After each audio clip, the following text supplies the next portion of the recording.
Assalamualaikum warahmatullahi wabarakatuh. Halo semuanya, kembali lagi dengan saya Dina Nursalma. Kali ini kita akan membahas tentang IP address dan juga subnetting. Apa sih IP address? IP address atau Internet Protocol Address adalah label numerik unik yang diberikan kepada setiap perangkat komputer, HP, server yang terhubung ke jaringan komputer atau internet. Nah, fungsinya mirip alamat rumah, yaitu sebagai identitas unik untuk mengirim dan menerima data, serta memungkinkan komunikasi antar perangkat. Jadi, setiap device komputer atau HP memiliki IP address, karena IP address adalah suatu alamat atau identitas suatu device untuk bisa saling berkomunikasi. Nah, sekarang subnetting itu apa sih? Nah, subnetting adalah teknik dalam jaringan komputer untuk memecah satu jaringan fisik besar menjadi beberapa subnetwork atau subnet yang lebih kecil dan logis. Jadi, bagaimana caranya agar kita dapat memecah suatu IP address yang begitu banyak nilainya dan membagi ke dalam jaringan sesuai dengan kebutuhan. Nah, teknik subnetting ini membuat jaringan skala cukup luas dan tidak dibatasi oleh kelas IP kelas A, B, C yang sudah diatur. Jadi, sebelum kita membahas bagaimana cara menghitung subnetting, kalian harus mengetahui perbedaan antara IP class full dan juga IP classless. Nah, IP class full itu apa sih? IP class full adalah sistem pembagian IP yang menggunakan kelas tetap, yaitu kelas A, B, C, D, dan juga E, untuk menentukan network ID dan host ID tanpa memperhatikan subnet mask tambahan. Panjang network ID dan host ID ditetapkan berdasarkan kelasnya. Sedangkan IP classless adalah sistem yang tidak lagi terikat pada kelas IP, melainkan menggunakan sistem CIDR atau Classless Interdomain Routing untuk menentukan network dan host dengan prefix. Apa sih CIDR? Nah, CIDR adalah metode penulisan dan pengelolaan alamat IP yang tidak lagi menggunakan sistem kelas. Sebelum adanya classless, classful ini digunakan untuk pembagian subnetting. Tapi karena classful sulit untuk mencari suatu jaringan yang pas, jadi kita menggunakan classless yang tidak terikat lagi dengan kelas IP, melainkan menggunakan sistem CIDR sehingga kita dapat menentukan network dengan jumlah jaringan yang pas dengan skala yang dibutuhkan. Nah, setelah kita mengenal IP address classful dan classless, pastinya kita membahas mengenai IP classless, yaitu menggunakan CIDR dan juga VLSM. Nah, kita masuk ke pengertian CIDR. CIDR atau Classless Interdomain Routing adalah metode untuk mengelompokkan alamat-alamat IP yang tidak lagi menggunakan sistem kelas dan memungkinkan subnet mask ditentukan sesuai kebutuhan. CIDR memiliki istilah lain, yaitu supernetting, yang memungkinkan pengelompokan alamat IP dalam subnet yang lebih besar atau lebih kecil dari yang biasa. Nah, tujuannya adalah mempermudah penulisan dan pengelolaan subnet mask dengan menggunakan notasi yang lebih ringkas. Kalau kita simpulkan, CIDR ini adalah metode bagaimana cara kita menghitung prefix atau total IP-nya. Nah, sekarang pengertian VLSM. VLSM atau Variable Length Subnet Mask adalah teknik subnetting tingkat lanjut yang memungkinkan administrator jaringan membagi ruang alamat IP menjadi beberapa subnet dengan ukuran berbeda. Panjang mask bervariasi, disesuaikan dengan kebutuhan jumlah host di setiap segmen. Nah, teknik ini sangat efisien dalam mengurangi pemborosan alamat IP dibandingkan dengan metode tradisional VLSM. Jika di CIDR ini kita hanya menentukan prefix atau total IP-nya, nah di VLSM ini seperti penjabaran dari CIDR itu. Di VLSM ini kita akan mencari 4 hal. Yang pertama itu ada subnet mask. Subnet mask itu adalah identitas atau batas wilayah dari sebuah jaringan IP. Yang kedua adalah network atau blok subnet, yaitu alamat pertama dalam subnet. Berfungsi menandai jaringan, atau yang kita sebagai IP awal.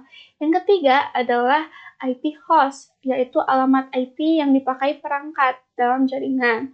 Yang keempat ada broadcast. Broadcast itu alamat terakhir dalam subnet, digunakan untuk mengirim pesan ke semua host dalam jaringan. Nah, sebelum kita masuk ke rumusnya, saya akan menjelaskan dulu apa itu subnet mask dan juga blok subnet. Lagi dengan saya, Dina Nursalama. Kali ini kita akan membahas mengenai subnet mask. Apa sih subnet mask? Subnet mask adalah angka biner 32 bit yang digunakan bersama alamat IP untuk membedakan bagian jaringan atau network dan bagian perangkat atau host.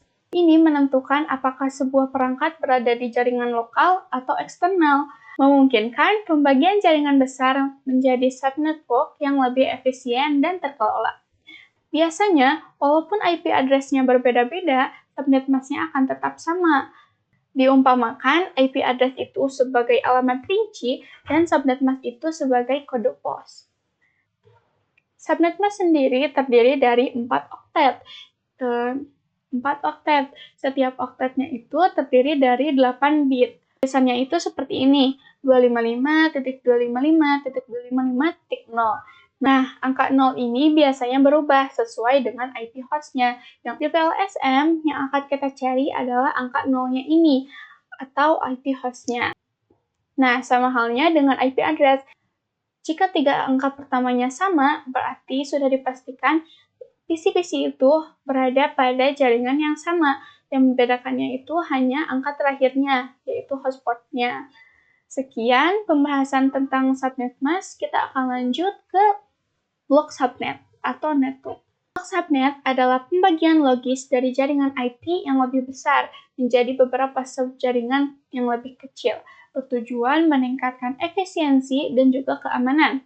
Ini ditentukan melalui subnet mask, membatasi lalu lintas data atau broadcast, dan membagi alamat IP menjadi 2 bagian, yaitu network ID dan host ID. Nah, bayangkan seperti ini. Ada satu gedung apartemen. Gedung itu diibaratkan sebagai network, nomor kamar itu IP address, dan satu lantai itu adalah blok subnet. Jika kita berada di lantai 1, otomatis kita tidak akan mengetahui apa yang terjadi di lantai 2. Begitupun dengan lantai-lantai lainnya, tidak akan mengetahui apa yang terjadi di lantai 2 karena berbeda lantai atau berbeda ruangan. Sama halnya seperti network tidak akan bisa mengetahui apa yang dikirim dari network lain. Blok subnet ini hanya bisa berhubungan dengan IP address yang satu blok dengannya. Lalu gimana caranya agar blok subnet ini bisa saling berhubungan? Nah, kita umpamakan dengan switch dan router yang ada pada Cisco. Kalau switch adalah sebuah perangkat jaringan yang bisa menghubungkan jaringan satu dengan yang lain dalam jaringan yang sama. Nah, misal di ruang 1 ada 3 PC yang sudah dihubungkan dengan hub ataupun switch dengan IP address 192.168.30.1 sampai .3. Nah, ini masih di alamat atau blok subnet yang sama. Di ruang 2, di ruang 2 juga ada 3 PC yang sudah dihubungkan ke switch atau hub dengan IP address 192.168.30.10 sampai .30. Nah, ini kan berada di jaringan yang berbeda. Bagaimana caranya agar kedua switch ini bisa saling berkomunikasi? Nah, caranya kita menggunakan router. Kalau switch atau hub hanya menghubungkan beberapa PC di jaringan yang sama, router ini menghubungkan jaringan satu dengan yang lainnya dengan blok IP yang berbeda. Kesimpulannya, jika kita ingin menghubungkan blok subnet yang sama menggunakan switch, tapi jika menggabungkan dua blok subnet yang berbeda, kita menggunakan router. Nah, nanti kita akan mencoba mengimplementasikan dalam Cisco Packet Tracer, cara menggabungkan blok subnet yang berbedanya. Cukup sekian untuk video kali ini, sampai jumpa di video selanjutnya. Ini kita akan membahas mengenai perhitungan VLSM. Seperti yang sudah dijelaskan, ada 4 hal yang akan kita cari di VLSM itu. Ada subnet mask, network, IP host, dan juga broadcast. Kita langsung saja masuk ke rumusnya. Rumus subnet mask itu adalah 256 dikurangi total IP. Nah, kalau network, rumusnya itu host ID dibagi IP total dikali IP total. Kalau broadcast, network ditambah IP total dikurang 1. Jika IP host setelah IP awal, yaitu network, dan sebelum IP akhir, yaitu broadcast. Nah, kita langsung masuk ke contoh soalnya. Di sini sudah ada 192.168.10.70/27. Gimana caranya? Kita menentukan IP totalnya dari slash 27. Di slash 28 ini kita mengalikan 2 dikali 8, yaitu sama dengan 16. 27 ini kita mengalikan total slash sebelumnya dengan 2. 16 dikali 2 sama dengan 32. Jika di slash 29, kita membagi total IP setelahnya dengan 2.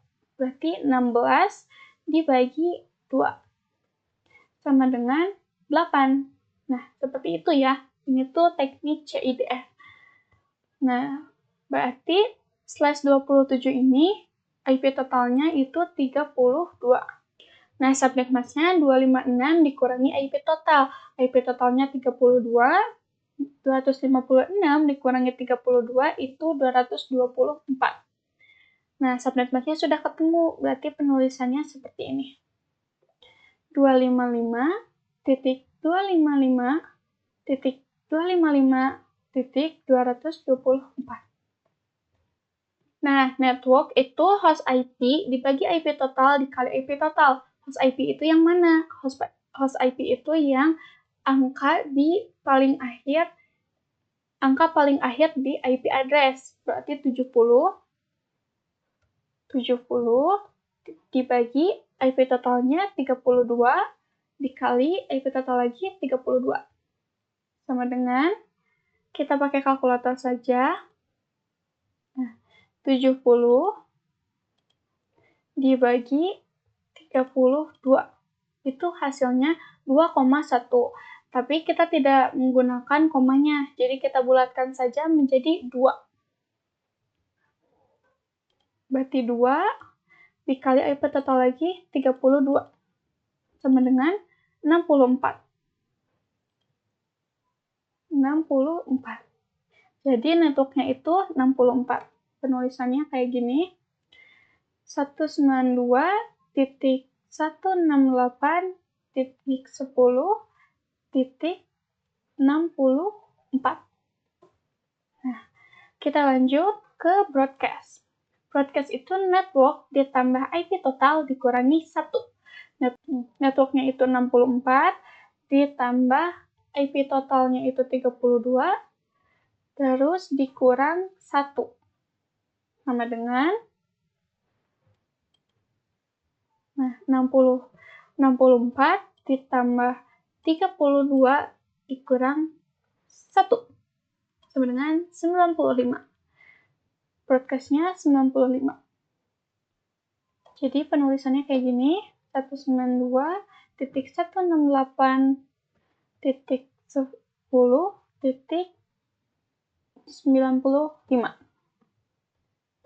Nah, IP hostnya berapa? IP host itu setelah IP awal atau setelah network dan sampai sebelum IP akhir, yaitu broadcast. Berarti IP hostnya dimulai dari 192.168.10. Nah, setelah IP awal berarti 64, kita bawanya 65. Maka sesudahnya. Berarti sampai sebelum IP akhir. IP akhirnya 95, berarti sampai 94. 168, 10, sampai 94. Nah, ini sudah selesai seperti ini. Kita akan lanjut ke tabel IP address. Di sini ada 7 network. Kenapa networknya bisa segini? Jadi ini tuh ditambah dengan 32 ya. Jadi 64 ditambah 32, 96 ditambah 32 gitu.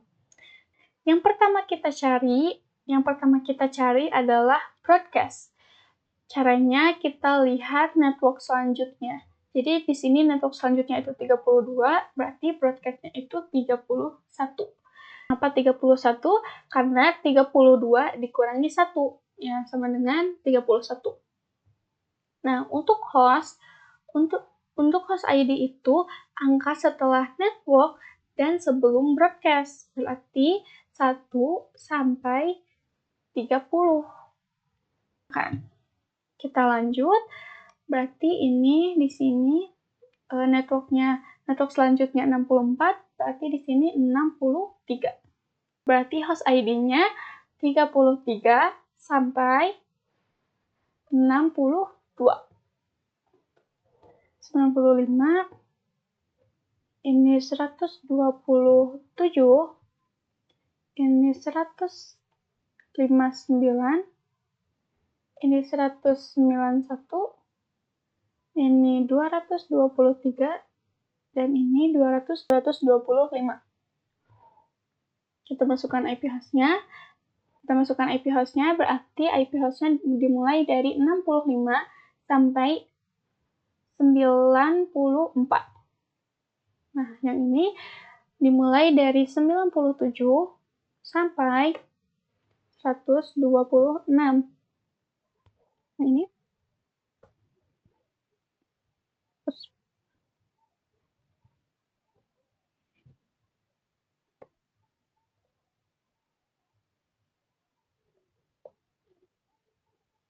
Nah, yang ini tidak bisa ya, karena dimulai dengan 0 dan diawali dengan 225.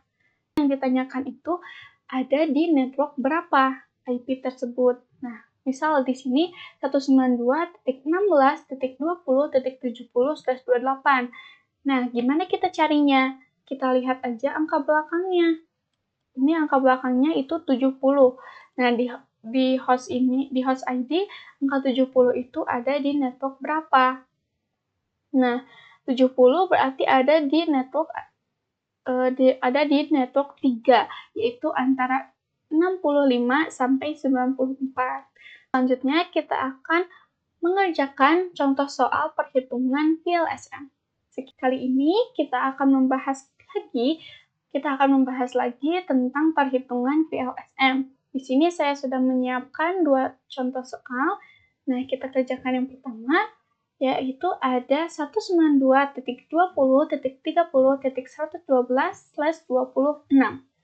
Nah, seperti yang sudah kita bahas di video sebelumnya, cara menentukan total IP itu dengan mengalihkan total slash sebelumnya dengan 2. Nah, 16 itu dari mana? 16 itu dari 2 dikali 8, sama dengan 16. Jadi 16 dikali 2 itu 32. Nah, untuk 26 berarti 32 dikali 2, sama dengan 64. Jadi total IP dari slash 26 itu adalah 64. Nah, untuk subject mass-nya, rumusnya itu 256 dikurangi IP total. 256 dikurangi 64, sama dengan 192. Jadi penulisannya 255.255.192. Lalu networknya, network itu rumusnya IP host dibagi IP total dikali IP total.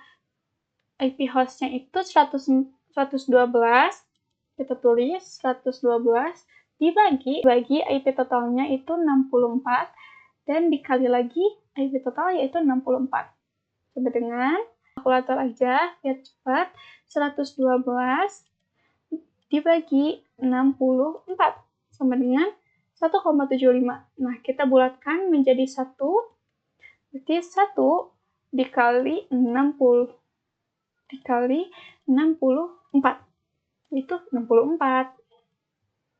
Kita tulis 64. 192.20.30.64. Nah, ini networknya. Kita lanjut ke broadcast. Broadcast itu network ditambah IP total dikurang 1. Networknya itu 64 ditambah IP totalnya 64, lalu dikurang 1. Berapa? 64 ditambah 64 dikurang 1, sama dengan 127. penulisannya 192.20.30.127. IP host itu rumusnya setelah IP awal atau setelah network berarti 65, IP akhir yaitu broadcast berarti sampai 126.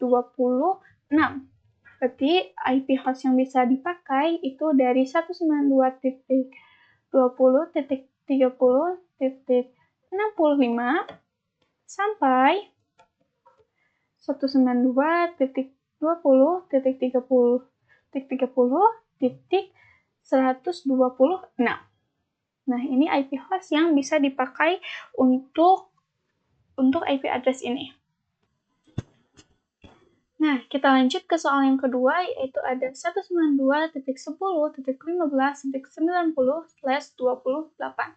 Nah, /28 itu IP totalnya 16. Jadi kita masukkan IP totalnya itu 16. Nah, subnet busnya 256 dikurangi 16. Sama dengan 240. Ditulisnya seperti ini, 255.255.255.240. Untuk network, itu IP host yaitu 90 dibagi IP total 16 dikali IP total lagi 16. Kita pakai kalkulator. 90 dibagi 16 sama dengan 5,6. Kita bulatkan menjadi 5 dikali 16 dengan 80. Berarti networknya 80, 192.10.15.80. 80. Sekarang broadcast itu network ditambah IP total dikurang 1. Networknya itu 80 ditambah IP totalnya itu 16 dikurangi 1. Nah, 80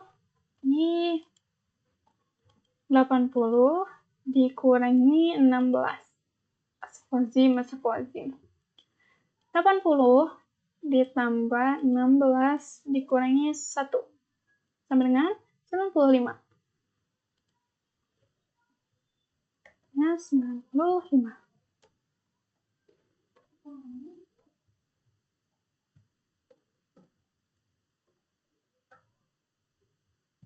Nah, untuk IP host, setelah IP awal, berarti setelah network, yaitu 81, sampai sebelum IP akhir, yaitu broadcast, berarti sampai 94. Nah, jadi IP yang bisa dipakai untuk network /28 itu dari 81 sampai 94. 10.15 di 81.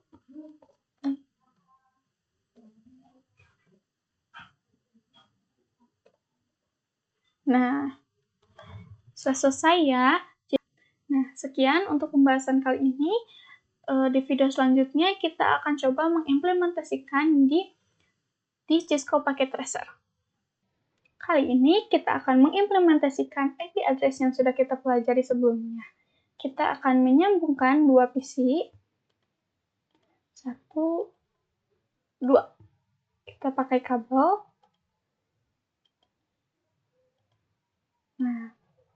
Nah, saya akan memasukkan IP address yang sudah kita bahas di video sebelumnya. Kita masuk ke PC 1, desktop. Kita masukkan IP-nya 192.20.30.65 dan subnet mask-nya 192. Nah, di PC 2 juga kita masuk ke desktop, IP, dan kita masukkan IP-nya 192.20.30.66. Subnet mask-nya juga sama 192. Nah, kita akan mengecek apakah kedua PC ini sudah saling terhubung atau belum. Dengan cara ping. Kita masuk ke desktop, ke command prompt, kita ketikkan ping dan IP dari PC 1. 92.20.30.65. Kita enter. Nah, TTL ya, berarti kedua PC ini sudah saling terhubung. Sekarang kita akan coba dengan 3 PC. Kita tambah lagi PC lagi. Nah, tambahkan juga switch-nya karena lebih dari 2 PC. Nah, kita masukkan dulu IP address PC 3-nya, desktop. 192.20.30.67.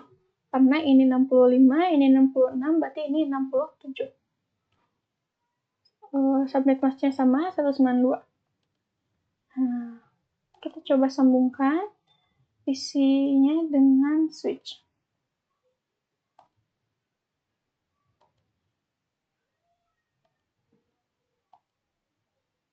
Nah, kita tunggu dulu.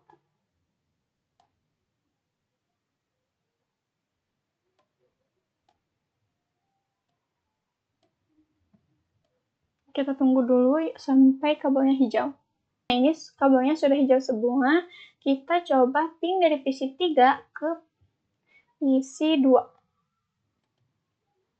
Command prompt, ping, kita ketikkan IP address PC 2, 92.20.30.66. Enter. Nah, hasilnya juga TTL ya, berarti ketiga PC ini sudah saling terhubung. Karena menggunakan switch untuk media penghubungnya. Sekian untuk video kali ini. Di video selanjutnya, kita akan coba menghubungkan dua network yang berbeda atau dua jaringan berbeda dengan router. Nah, kali ini kita akan mencoba menghubungkan dua network yang berbeda dengan menggunakan router. Sebelumnya, kita coba cek dulu dari PC 1 dan network 1 ke network 2. Nah, hasilnya failed ya, karena PC-PC tersebut berada di network yang berbeda. Nah, kita juga akan coba menggunakan ping. Kita klik command prompt, ping ke PC yang ada di network 2.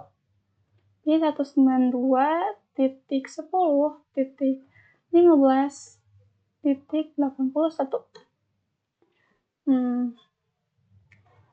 Beda ya, kalau reply itu kan langsung gitu. Nah, ini keluarnya RTO atau request timeout, yang berarti kedua PC ini belum saling terhubung karena beda network. Gimana caranya biar bisa saling terhubung? Nah, kita menggunakan router. Kita simpan dulu di sini IP dari network 1 ya, biar gak lupa. Ini tuh dari Nah, ini kita ngambilnya dari IP host yang akhir ya. Kita masukkan juga yang network 2. 192.10.15.94. Ini juga sama ngambilnya dari IP host yang paling akhir.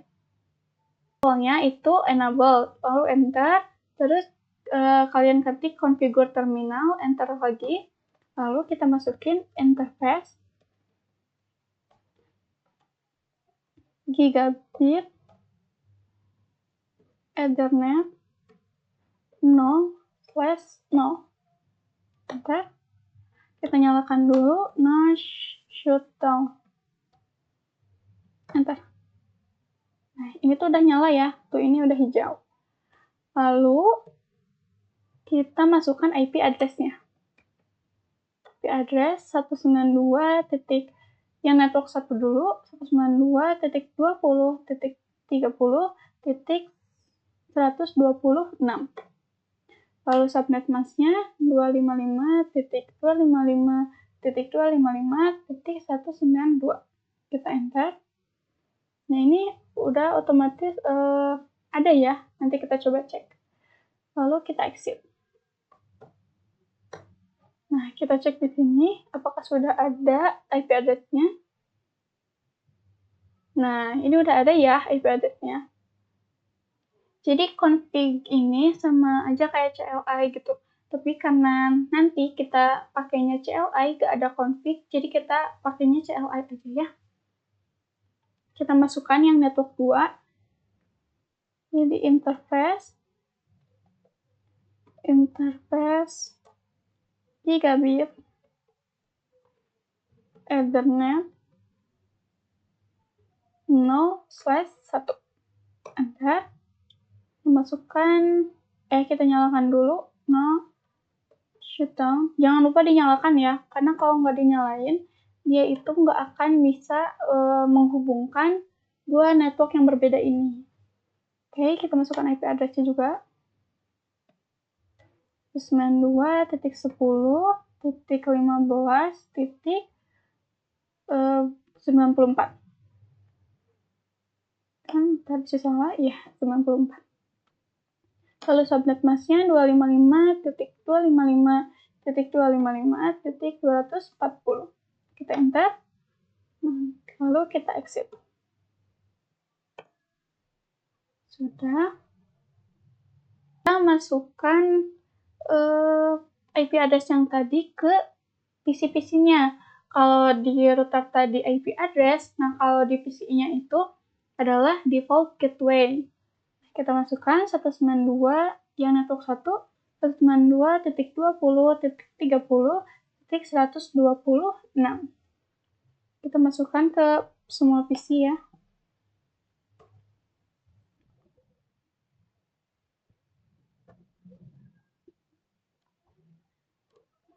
Masukin semuanya ya. Jangan sampai ada yang kelewat. Lalu kita ke network 2 juga. Ini ke default gateway. 192.10.15.94. Kita kopikan ke PC yang lain.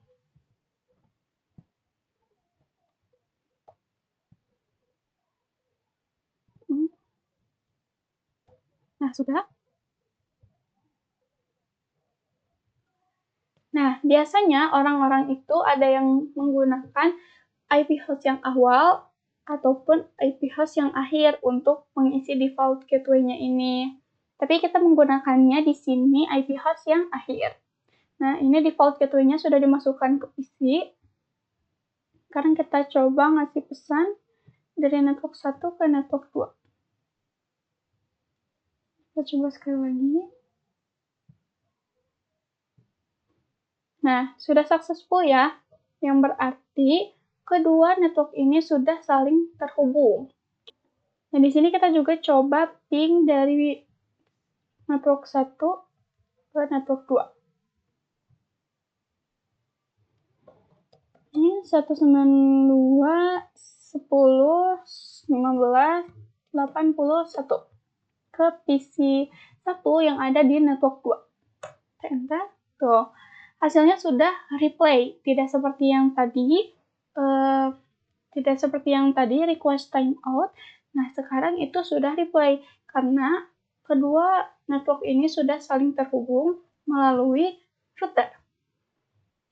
Kesimpulannya, jika kita ingin menghubungkan network yang sama, kita cukup menggunakan switch. Tapi jika kita ingin menghubungkan network yang berbeda seperti ini, kita perlu yang namanya router. Jika kita sudah menggunakan router dan memasukkan IP address dan juga default gateway-nya, maka kedua network yang berbeda ini bisa saling berkomunikasi. Sekian untuk video kali ini. See you in the next video. Bye! Assalamualaikum warahmatullahi wabarakatuh.